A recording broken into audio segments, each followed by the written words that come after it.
کیا آپ کو اکثر بلا وجہ ڈر لگتا ہے، یا کبھی ایسا محسوس ہوتا ہو کہ لوگ آپ کا برا چاہتے ہیں، یا دماغ میں عجیب و غریب وسوسے آتے ہیں؟ ہمارے نبی صلی اللہ علیہ وسلم نے ہمیں ایک ایسی دعا سکھائی ہے جو انسان کے گرد حفاظت کا ایک ایسا حصار بنا دیتی ہے جسے کوئی شر توڑ نہیں سکتا۔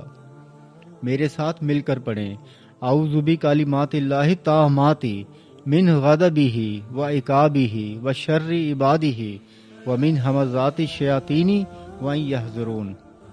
اس کا مطلب دیکھیں کتنا گہرا ہے۔ ہم اپنے رب کی پناہ مانگتے ہیں اس کے غصے سے، اس کے عذاب سے، لوگوں کی برائی کے شر سے، شیطانی وسوسوں سے، اور اس بات سے کہ وہ ہمارے پاس آئیں۔ جب آپ یہ دعا پڑھتے ہیں تو دراصل آپ اپنی حفاظت کا ذمہ اللہ کے سپرد کر دیتے ہیں۔ پھر کوئی نظر یا کوئی دشمن آپ کا کچھ نہیں بگاڑ سکتا۔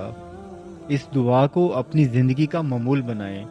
ہر فرض نماز کے بعد صرف 3 مرتبہ اسے پڑھیں، پھر دیکھیں کیسے آپ کا ڈر اور بے سکونی اللہ کے ذکر کے سکون میں تبدیل ہوتی ہے۔